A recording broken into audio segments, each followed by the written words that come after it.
be closed and totally bounded.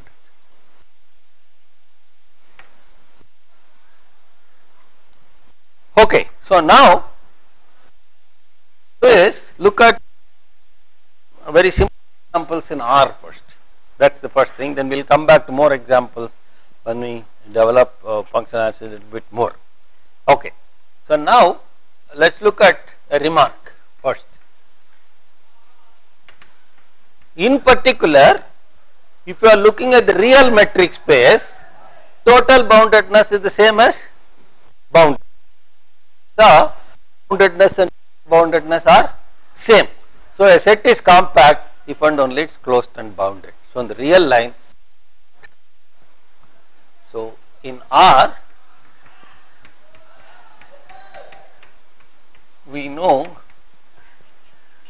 a set, a subset S is totally bounded if and only if it is bounded, and therefore we have, this is what is known as Heisenberg theorem, etc., analysis. A subset S of R is compact if and only if it is closed and bounded.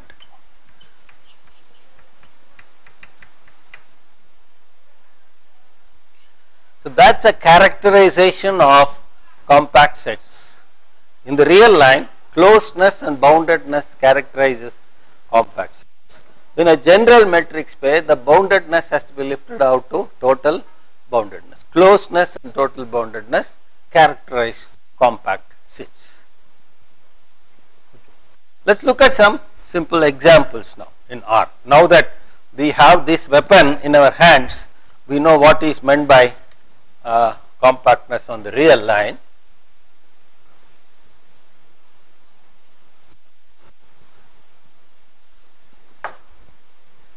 So let us look at some examples.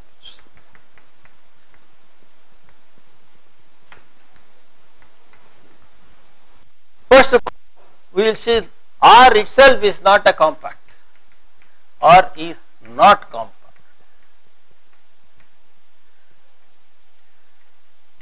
Why? Not bounded. For compact in R, it has to be closed and bounded. R is closed because in a metric space the whole set is both closed and open. Because the complement is empty, empty set is open. Since the complement is open, this set is closed. So R is closed but fails to be bounded. Okay. So even though R is closed, it is not bounded. Okay, hence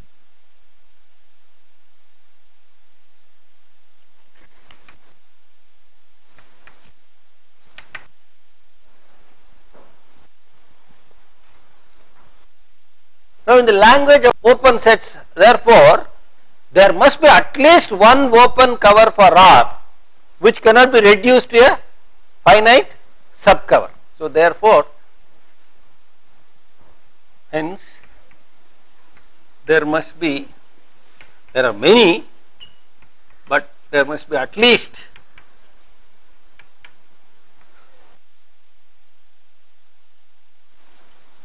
G for R .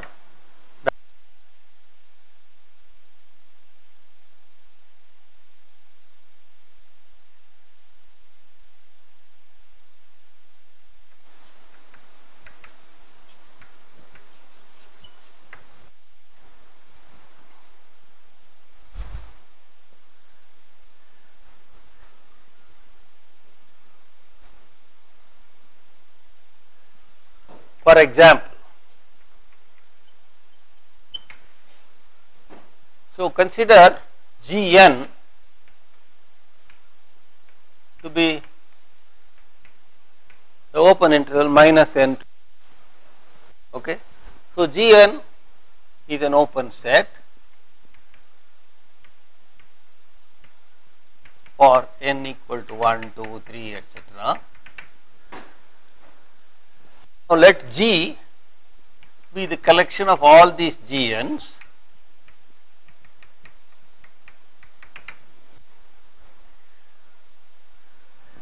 then clearly G is an open cover for, if you take any real number, there will be sufficiently large n such that between minus n and plus n. Okay.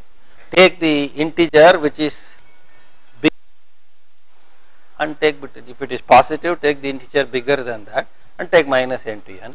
If it is negative, take smaller than that and take minus n to n. So clearly it is a cover for R. Obviously you cannot find a finite subcover. This does not possess a finite subcover. Why it does not possess a subcover? If there was a subcover, then all the intervals being of this form, there is one fellow who is the largest interval in that, then that can cover only that large interval. Outside that nothing can be covered. So obviously this cannot possess a finite subcover. So therefore we have a cover for R which does not possess a finite subcover, and hence this is not a compact set. Now this proof immediately suggests that R2 with our usual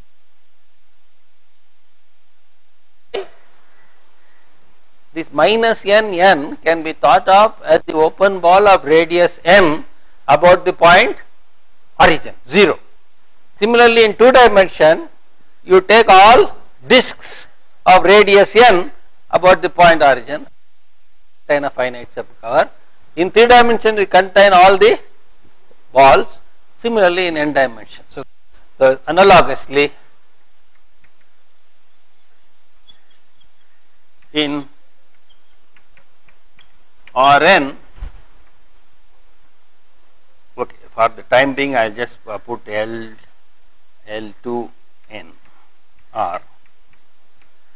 Consider Gn is equal to Bn0. The 0 is the 0 vector. Okay.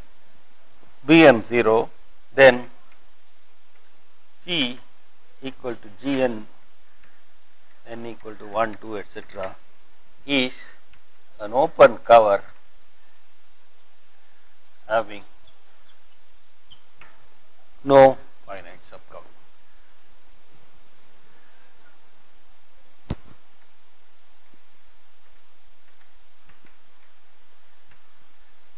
And so L2 n R is not compact.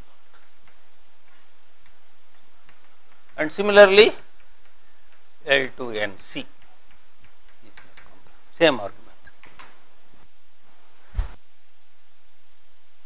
It is very easy. We will see that no non-linear space can be compact.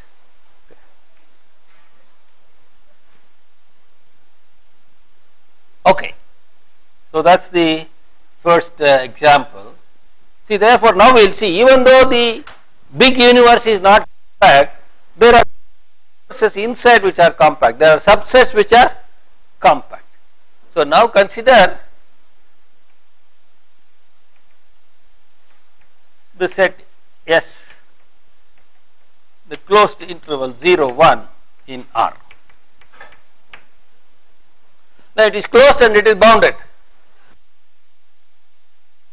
compact, because we have seen that any closed and bounded set in R is compact. Since S is closed and bounded,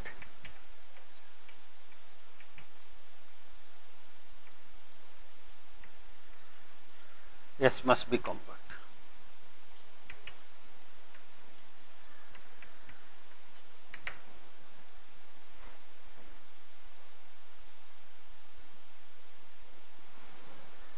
Like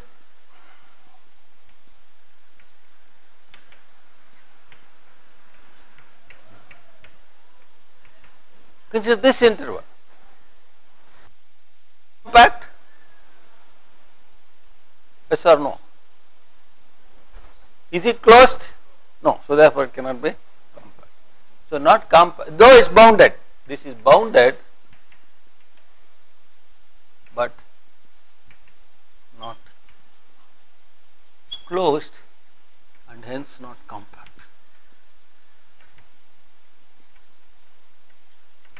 What's the cover we have? So Gn to be 1 over n 1. Then Gn n equal to 1 2 is an open cover for S which has no finite subgroup.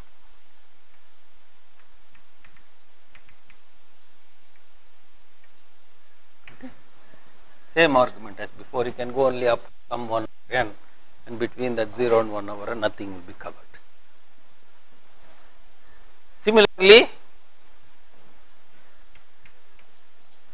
S equal to 0 1 are not compact.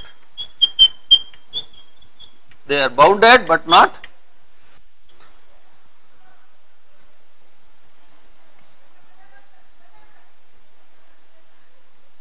Now instead of 0 1 I could have taken any a b. A and b are any two real numbers, a less than b. Okay, that's obvious. 0 1 is only the everything is homeomorph 0 1s. Okay.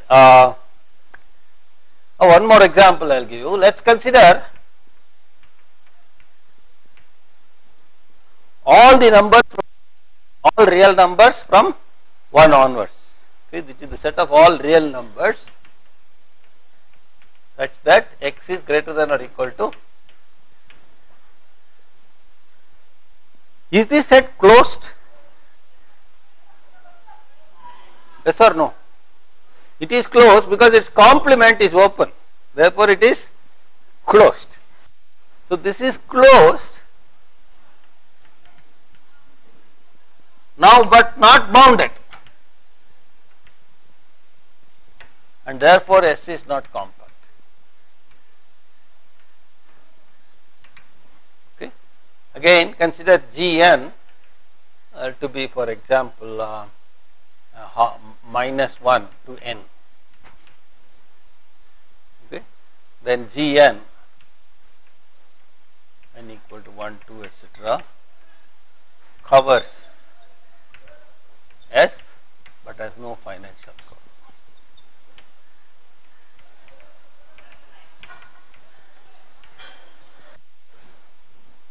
Okay. We will look at a little more examples later, but this is just to illustrate that when you are in R, in fact when you are in Rn, okay, that if you are in any finite dimensional vector space in which you put a metric, always closed and boundedness characterizes compactness. Whenever we lift ourselves to infinite spaces, then look at total boundedness instead of boundedness. Okay. So that's the notion of compactness. So we have so far seen completeness, separability. Dealing with compactness, we had the notion of total boundedness, also boundedness and total boundedness. So all these are linked by this theorem that in a metric space, compactness, sequentially compactness, complete total boundedness are all equivalent.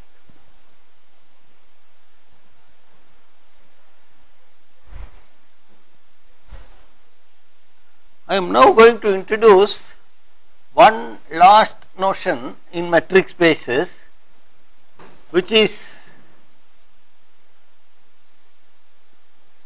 one last notion of type of sets. We have seen closed sets, open sets, we have seen compact sets, bounded set, totally bounded sets, sequentially compact sets, and so on and so forth. Now one more new. We also seen what is meant by dense sets. So this is somewhat connected to dense. So let's again recall. We have a metric space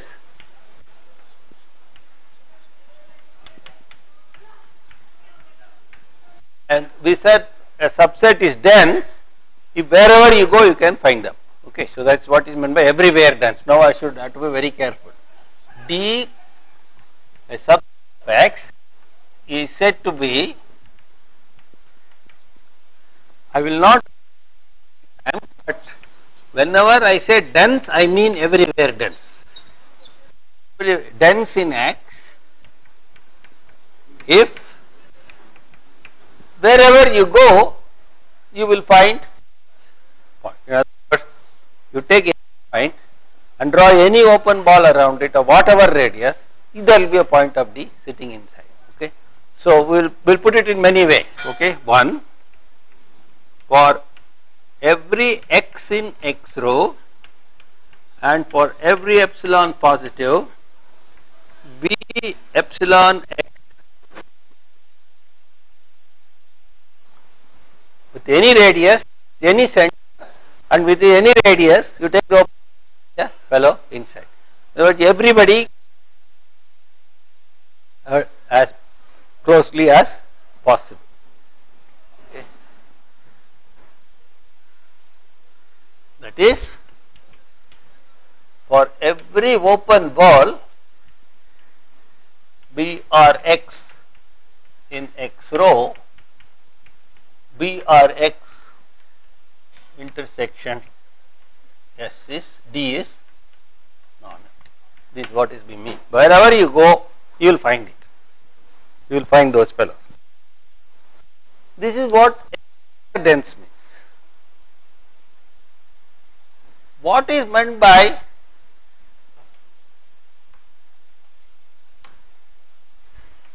somewhere dense?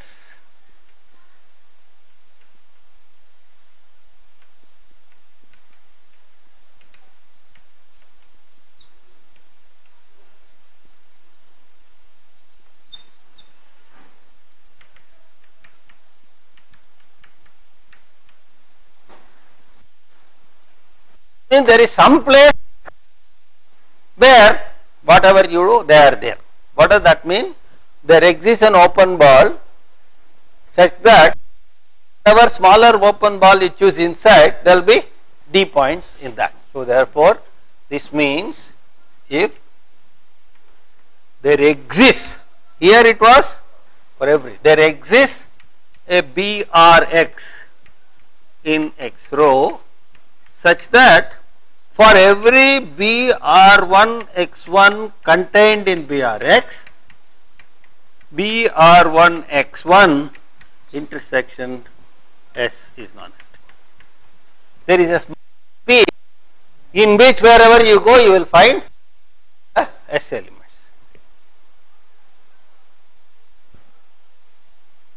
That is what is meant by somewhere dense. Okay, the traffic is somewhere dense right now. In Bell Road, okay, but if you go to Majestic, it is always somewhere dense. It is always dense in Majestic. Okay. There, whatever small disk you take, you will find it there. Okay, so that's what it means. Somewhere it is dense. Now we are going to introduce the important notion which is called nowhere dense.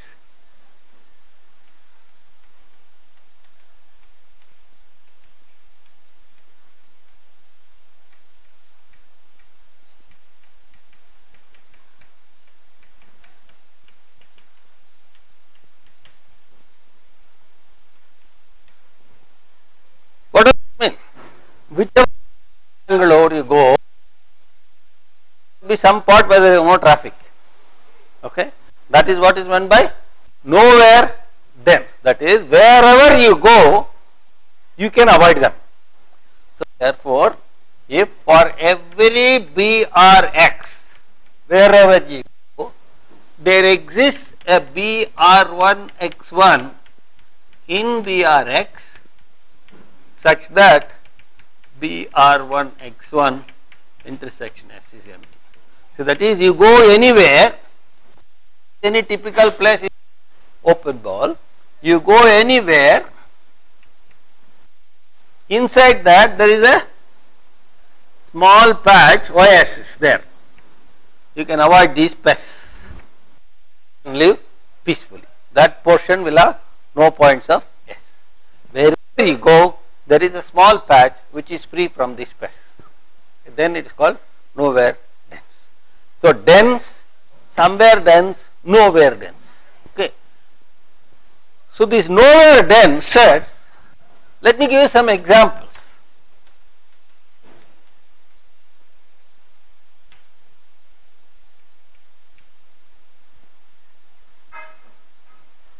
Let us take a single point on the real line. So let us take x rho to be the real line. Always first or basic examples will be this. Take S to be as the single point 0. Obviously, wherever you go, you just avoid that point, right? So you take any interval. What is now? Whatever ball you take. What is a ball in real line? Open interval. So whatever open interval you take, if 0 is not there, you have already avoided it.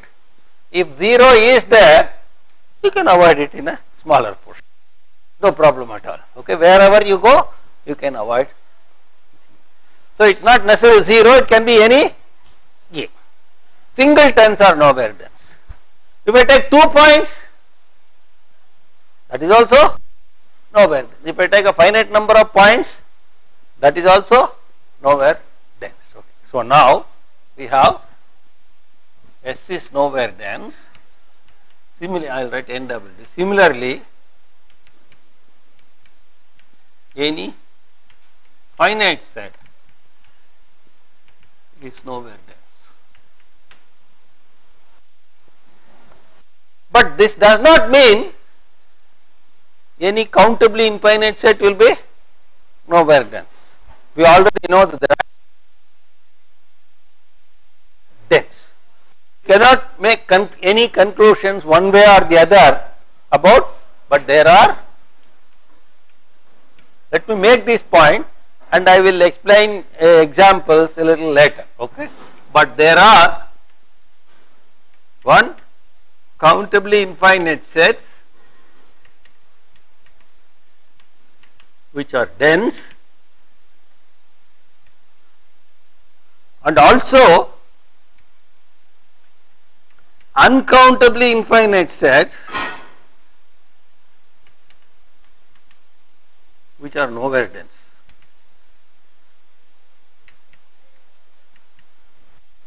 Okay. So the nowhere dense set has nothing to do with the size of the set. Set theoretic size. Set theoretically this is small and this is big, but however this is nowhere dense, whereas that fellow is dense. Small and big are contextual concepts.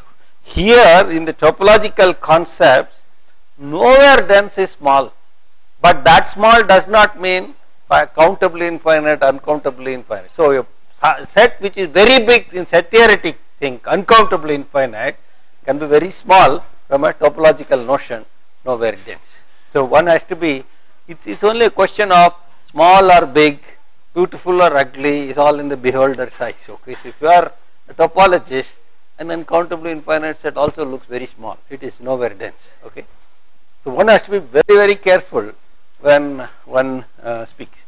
In fact, I used to have a teacher who always used to tell a joke that a student was asked, given an example, given a function, he was given a function and asked, is this function continuous?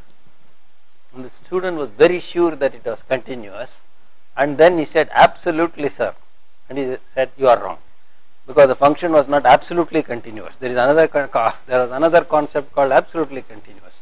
So you got to be extremely careful, very precise in what you say when you do maths. When you say small, small in what sense? Okay.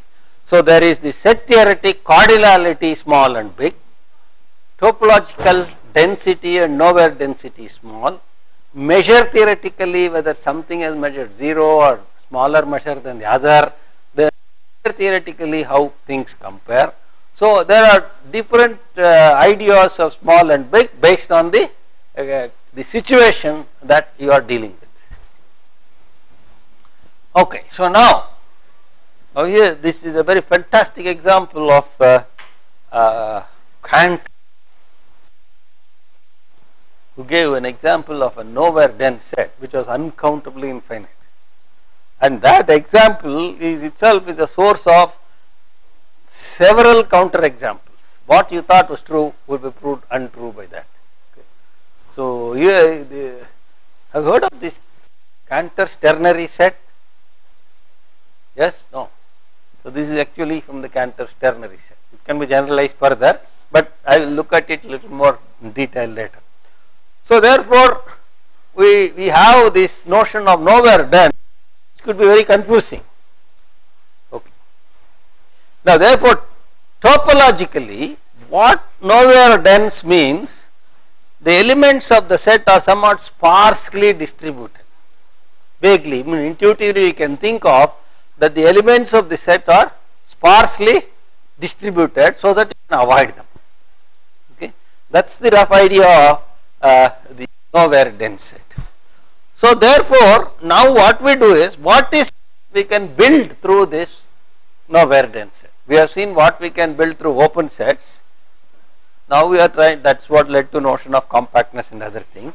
Now we want to see what we can build. Whenever you get some special types of particles, you try to see how they combine and make something new. So we would like to now see what are all the things that we can use to build nowhere dense sets. Okay. Now let us say, look at these rational numbers, okay, Q. How many elements are countably infinite, but each individual is a nowhere dense set. So therefore, I am able to put a countable number of nowhere dense set and suddenly build a dense set. Okay, I not count a nowhere dense set, but then all join together to become strong and become a set. So little drops make oceans. Okay, so that's the idea. So, but the thing is, suppose you have a finite number of nowhere dense sets, right, and put them together, what will you get? Still get only a nowhere dense set. For example, okay, let me put that, let me not even go into Q. Suppose S1, S2, Sn are nowhere dense sets in a metric space X row. So let S be the union of all these. I put them all together. So what I am trying to do is, what can I build using a finite number of nowhere dense sets? Okay. So finite number of sparsely distributed sets I am trying to. So now look at any BRX. So consider any BRX. Okay, any open ball in the metric space. Now S1 is nowhere dense. Inside this I have a open ball which avoids S1. So now I have got a B1.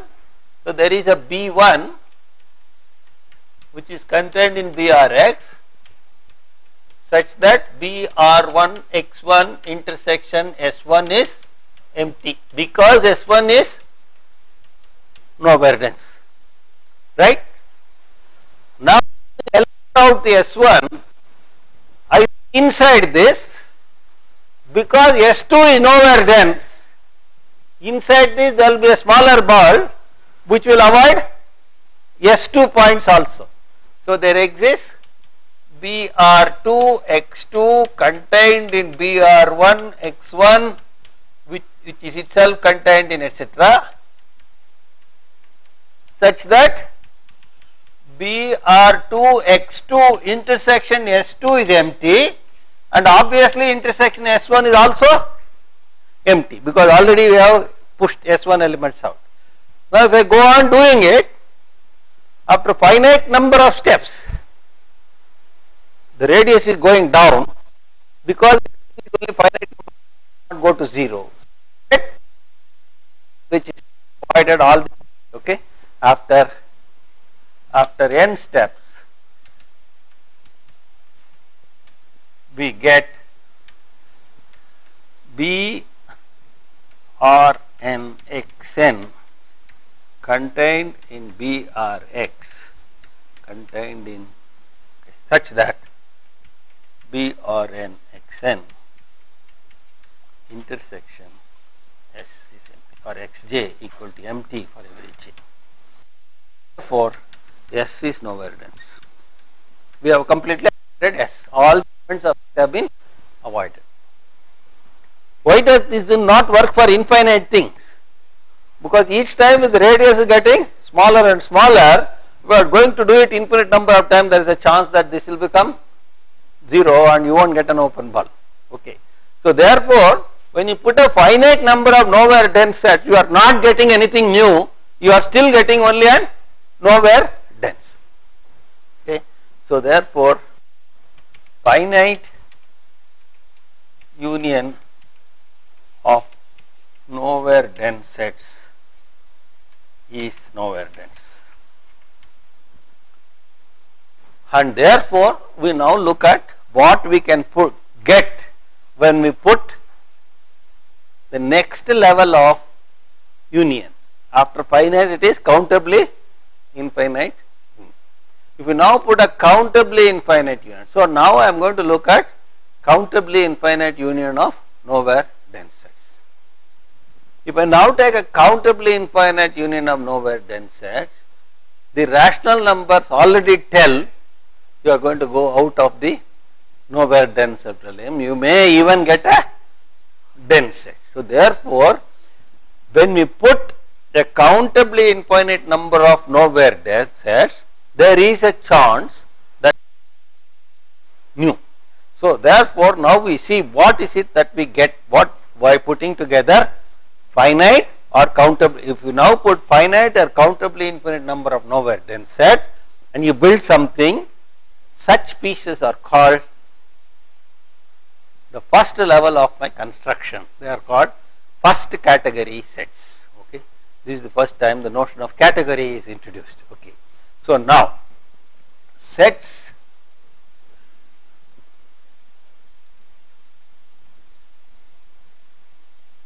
now obviously the empty set is nowhere dense. Wherever you go, you can avoid it.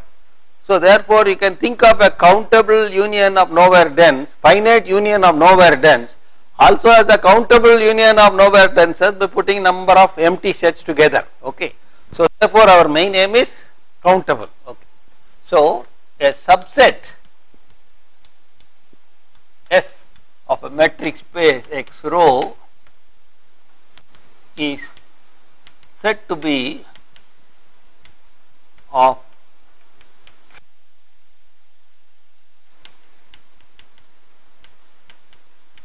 if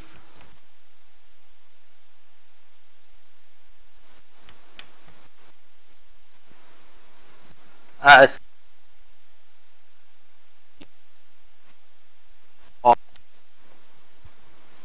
countable. When I say countable, countably infinite, finite or countably infinite, countable or nowhere denses. Then it is said to be of first category. For example, the rational numbers are of first category, and any nowhere dense set is automatically first category because it is a finite unit itself. Okay. So therefore, any finite set, any nowhere dense set is first category. So what we are saying is nowhere dense sets and their descendants are all called first category fellows. They have the same gotra, whatever it is called. In any nowhere dense is first category. Q in the metric space R is of first category. First category, but not nowhere dense, because it is a dense set, but it is the union of individual members. Each individual member is nowhere dense set, so there is a countably infinite union of nowhere dense sets, and therefore it is first category. Okay. Now the question is, are there anything other than this, or everybody is first category only? Okay.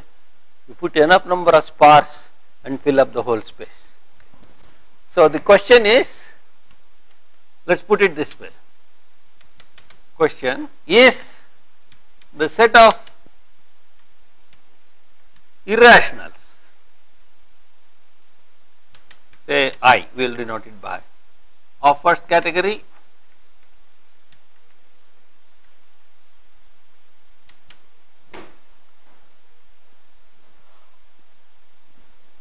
We will look at that question.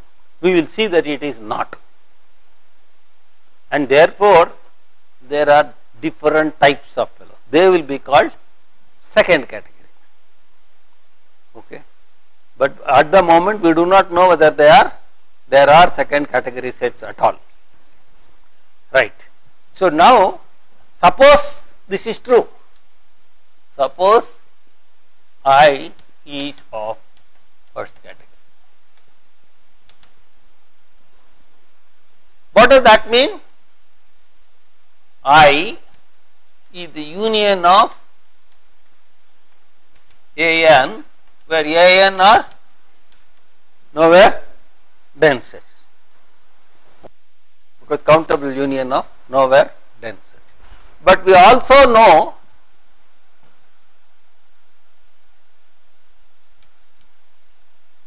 Q is the union of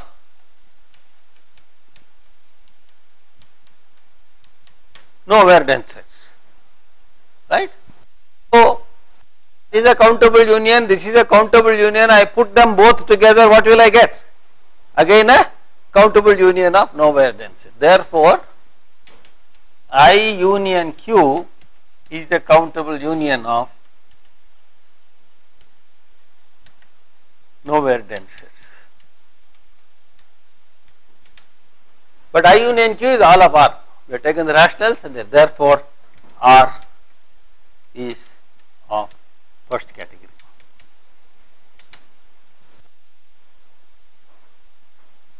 If I were to be first category, then that forces the real numbers to be of first category, and Bayer put an end to it and said the real numbers cannot be of first category, and in fact he showed that no complete metric space can be of first category.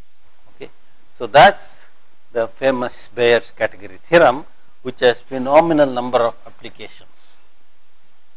One of the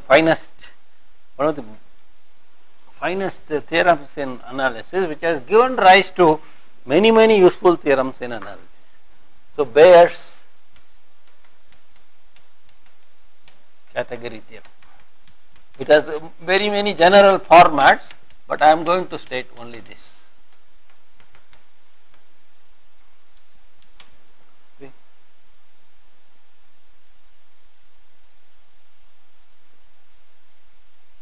A complete metric space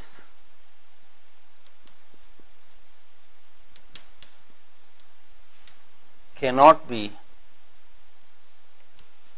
of first category.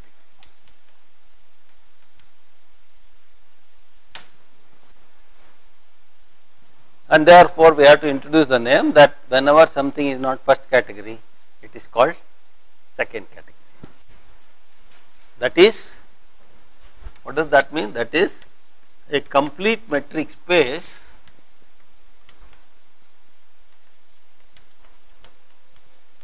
cannot be expressed as a countable union of nowhere dense sets.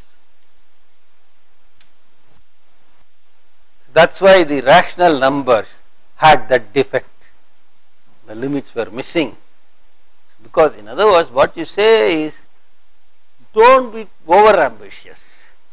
You are trying to build a complete knowledge set by using sparse knowledge sets. That is not possible. Okay. So you can reach some level, you could even get to dense level, but you could not reach the whole level if necessary. Okay. So there will be some deficiency, because the genetic deficiency is there to start with. Every one of them is a sparse set, but somehow that genetic deficiency will carry through, and you will see that you will not fully grow. Okay, that you will not be a complete set, you will not be a complete metric space. So this is a very fundamental theorem in topology, in fact, in metric space theory. It gives rise to many results. What I want to do is now, I will just put another remark. There is another equivalent way of looking at nowhere dense sets.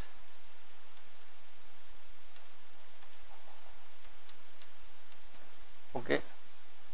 What I give is the classical way of defining nowhere dense set, but I like that definition because it tells what is meant by nowhere dense.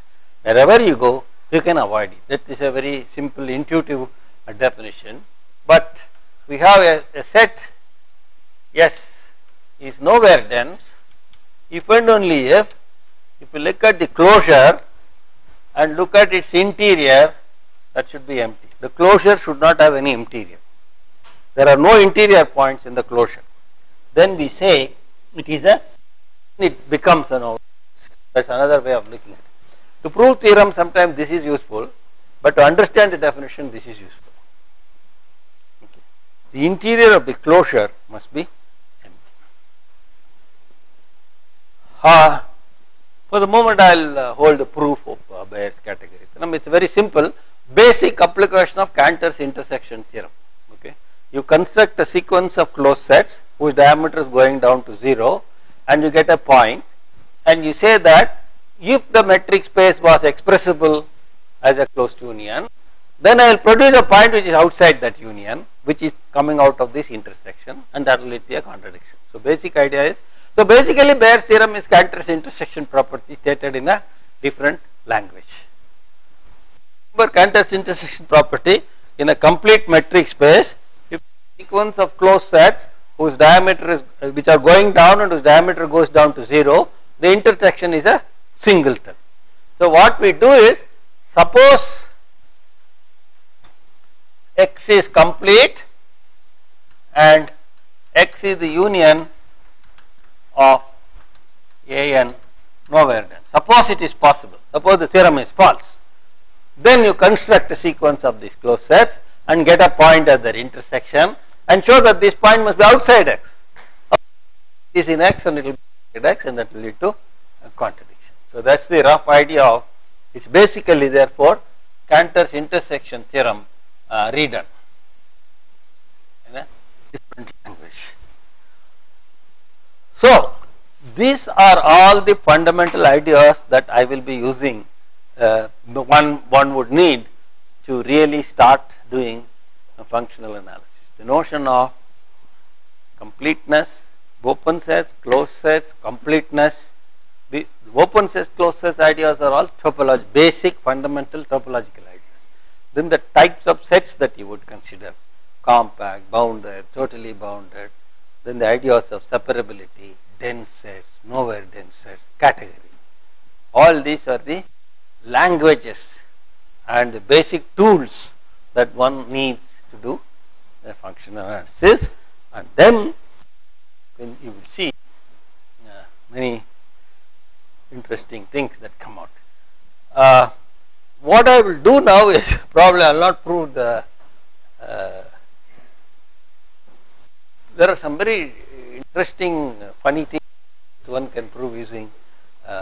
Not funny things, very intuitively non-clear things, which one can prove using Bayer's theorem. I am going to give one simple instance. Okay, it just suddenly occurred to me that I should do that. Okay, just the things are you know that analysis is easier in sometimes complex variables than in real variables, because in complex analysis, if in a domain, if you have one different derivative, all derivatives automatically come into the picture. An analytic function has all the derivatives, whereas in the real numbers you got to struggle. Okay, so let us look at it in the complex. What is meant by an entire function? You know what is meant by an entire function? The function which is analytic everywhere in the entire complex plane. That is why the word entire. It is analytic in the entire complex plane. That means it possesses a derivative at every point in the complex plane. Okay. So now suppose I have a polynomial. Okay. Say of degree 2. Let us say first of degree 1. Polynomial of degree 1. Okay. Then if you look at the second derivative, what is that? For all, we take a polynomial of degree 1, the second derivative is 0 at all the points. Similarly, if you take a polynomial of degree n, polynomial of degree n, a0 plus a1z plus an z to the power of n, then the n plus 1th derivative is 0 for, right. So if we have a polynomial, then there is some derivative, some order derivative which vanishes at all the points, right. Conversely, if we have a function, analytic function, which is such that some order derivative vanishes at all the points, then that must be a polynomial. Okay. So this is a very fundamental properties of polynomial. So therefore, what we have is, if f of z is an entire function, let me put it entire only, make things such that there exists a non-negative integer k such that if the kth derivative is equal to 0 for every z in C, then the conclusion is f of z must be a polynomial.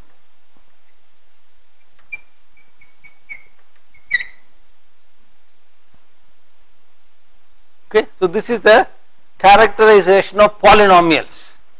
How is a polynomial characterized? The fact there is some order, the derivative of that order must be 0 for all z. Now suppose I have a function where I don't know whether the same order derivative vanishes at all points. I know that every point some derivative vanishes. This point the 4th derivative vanishes, that point 8th derivative vanishes, that point 12th derivative vanishes. I don't know that the same order derivative, k order derivative vanishes at all points, but at every point some order derivative vanishes. Will it still be a polynomial? So therefore the question, so it's f of z, an entire function such that for every z there exists a non-negative integer k which may depend on z, such that if you look at that order derivative at that point,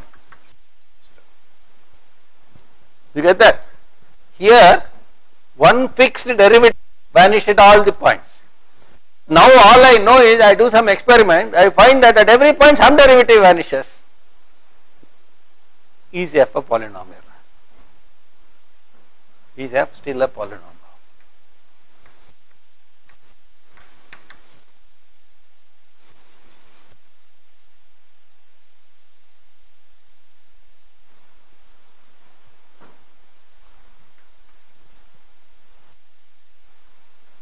Okay. This is a slightly tricky question now, different. Okay. Turns out yes, the answer is still yes. What is that? How do I know there is a maximum? The number of points is infinity. Okay, so the maximum, there is nothing like a maximum. It could, you have to say that there is some maximum which works. That's the question, whether there will be a maximum. Okay. The number of points, I get maximum. Once there are infinite number of points in the complex plane, I don't know what is meant by maximum. Maybe at this point first order, at this point second order, at this point third order, then I am in trouble. So therefore, somehow this from this fact, and using the fact that it is an entire function and that we are working in complex, so all have to be put together and then and Bayes' theorem does it. Okay. Bayes' category theorem really does it. It's a very interesting thing. From nowhere, the Bayes' category theorem pulls up and say, look, I mean, don't worry about the same. You just check whether some derivative vanishes, then you will know the same derivative vanishes. So what I am going to do is, looking at his basic idea that somehow I want to get hold of one derivative which vanishes. Okay, the maximum, that somehow the maximum idea has to be brought. Okay. So what I do is, I don't care, I collect all the points the zeroth order vanishes, all those points where the function vanishes. Then I collect all the points where the first derivative vanishes. Collect all the points where second derivative vanishes. So let an be the set of all those points such that the nth derivative vanishes. Okay, n equal to 0, 1, 2. When I say zeroth order, that means the function itself vanishes.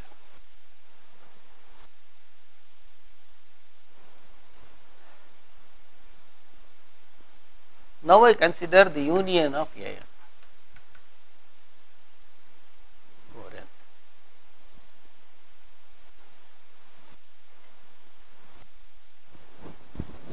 Okay. What can I say about this union?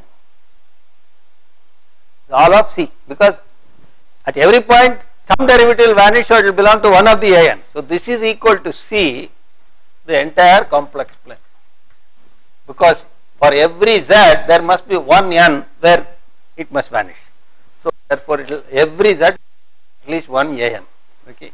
So therefore it is the union of all the ans is C. Now C is a complete metric space. A complete metric space. If it is a complete metric space, it cannot be expressed as a countable union of nowhere dense. So one of them must be not nowhere dense. Okay. Okay. So therefore C is complete. See how they use the power now. The completeness power is used first, and therefore by Bayes' category theorem, one of the an is not nowhere dense. There the Bayes is over. Now we have to go on interpreting the fact that it is not nowhere dense. Okay. So this is the theorem which shows the power of complex analysis, topology, all these things, how they join together and give us very nice results. Okay. So what say AN? Say AN is not nowhere dense.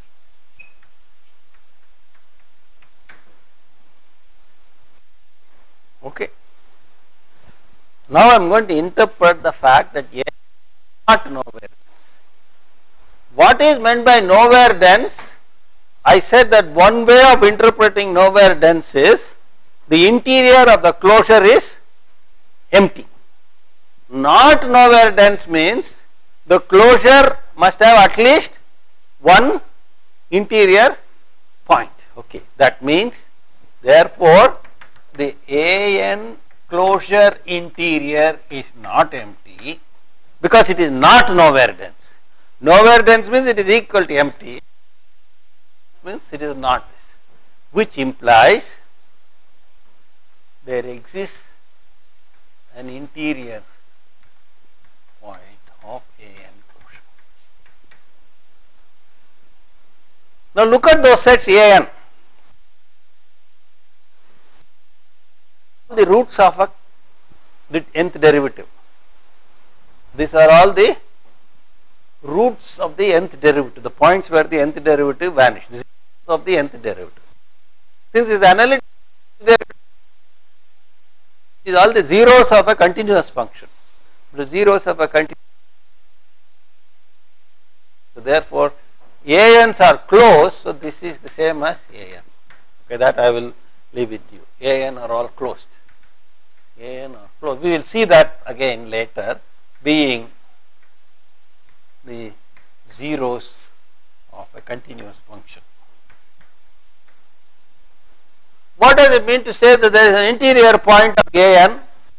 There is a hole which is completely inside AN.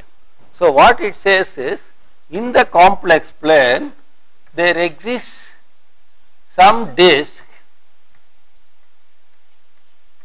such that is contained in, because it is an interior point. Because it is an interior point, a whole disk must be around that point which is completely contained in this. Okay. Now what does that mean? Since all these points belong to AN, the nth derivative must vanish at all these points. Okay. So therefore, Fnz is equal to 0 for all z in B or Z0. Right? That means at least in ball it is a polynomial. Right? Because all the nth, now a fixed derivative vanishes at all these points, and therefore it is a polynomial inside that ball. But if it is an entire function equal to a polynomial in some domain, it must be a polynomial. That is the power of the analytic functions. If it coincides with a polynomial in a small disk, it must be a polynomial everywhere. That is what is known as the analytic continuation property. Okay, so this is a very powerful theorem. Okay, therefore, f that is a polynomial in B or Z0, and therefore, since it is entire, it must be a polynomial everywhere.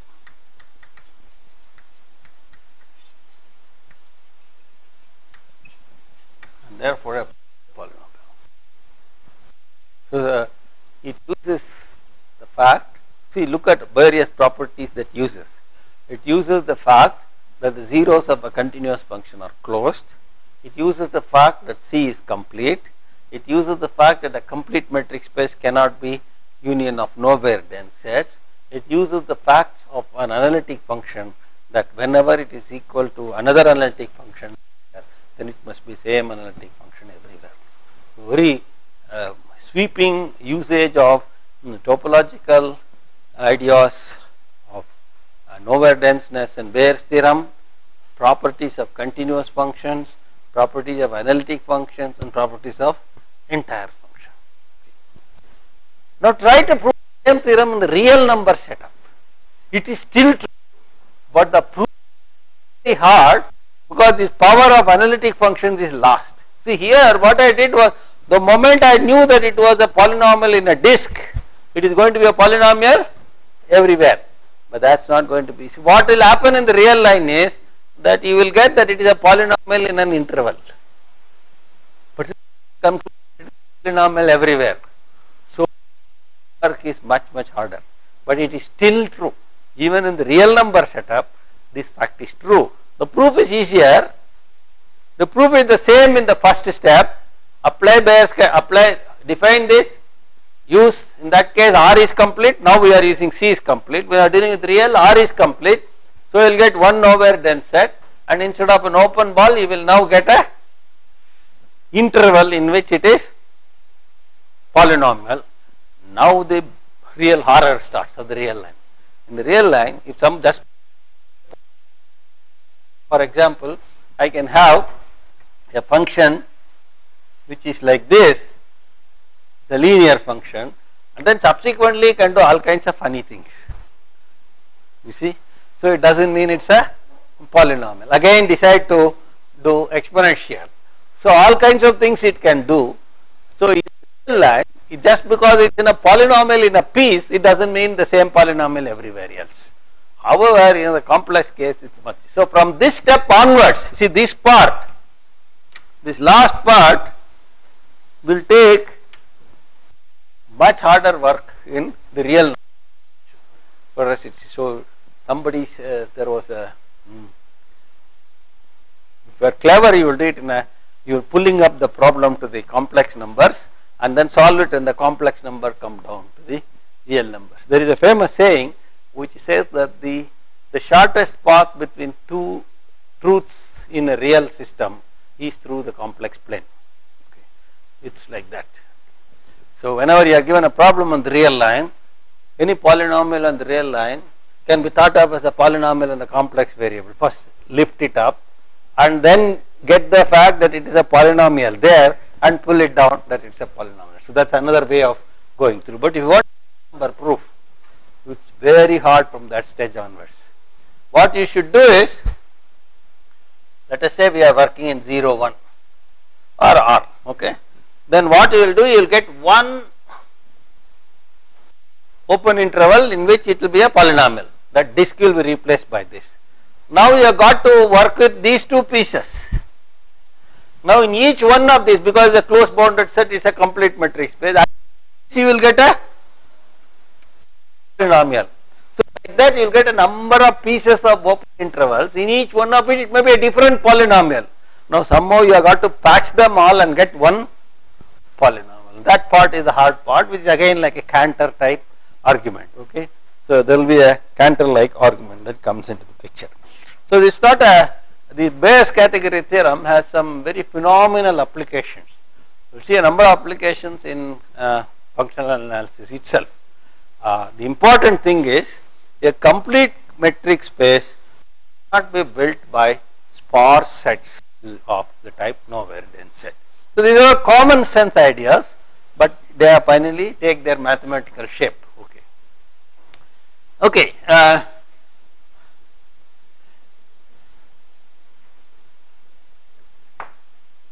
So this completes the basics of sets that we are dealing with in a metric space, and we will specialize over special types of metric spaces where the metrics are derived from a norm or the metrics are derived from an inner product, and we will make the structure algebra also come into the picture, namely the vector space structure. So now we will bring in the vector space structure, we will bring in the metric structure and make them interact. Okay. So when they interact, there is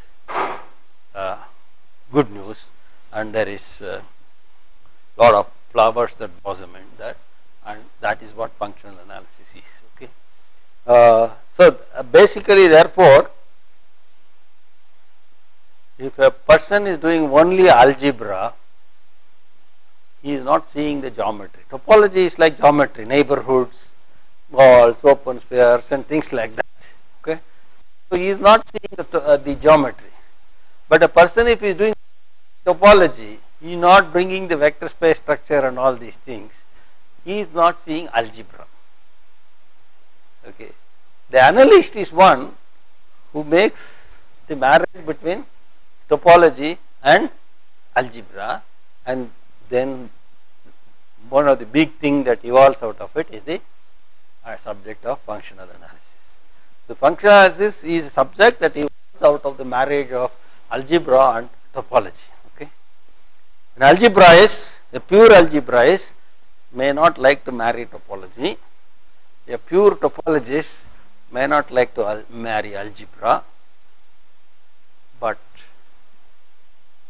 analyst is the one who says, I don't care, I will bring in algebraists, I will bring in topologists to my house, I will interact with them and I will get results. If they want to use it, they don't want to use it because they are strict algebraists, that is their problem.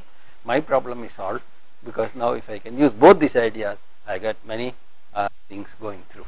So it is therefore, while it is good to be very rigid, it is not, you will miss many things if you are very rigid. You got to be open. Okay, if there is a problem, the question is, do you want to solve it only algebraically, or do you want to solve it topologically? Or you want to solve it only numerically, or you say, I want to solve it. What the hell, whatever comes in my way, I will use it. I want to solve the problem. So the problem solving, it is not very rigid about algebra or topology or anything. Anything that works solving the problem, solve. So therefore, mix algebra and mix topology and mix anything else that you can, you get results. Okay. So functional analysis therefore is the marriage of the notion of metrics over vector spaces. Okay. And when we do that, we get lots of nice things. Alright, so probably, though I said I will take the class on Thursday, this is probably the right place to stop. What I would try my best to do is, which told me that he would help, we would try to bring out some kind of lecture part, okay, within, maybe before we next norm linear spaces, operators, functionals and so on and so forth, so that if they enter the other sessions. Okay, so hopefully we can do it. Anybody who wants to pitch in and help Rohit, feel free to contact him. I think probably in touch with him on passing.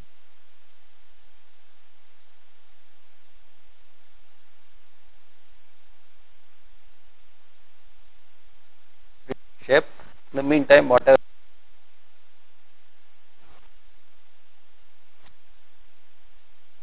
he will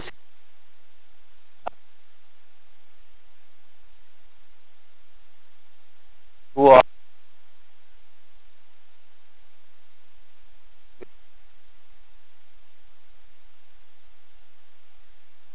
thank you.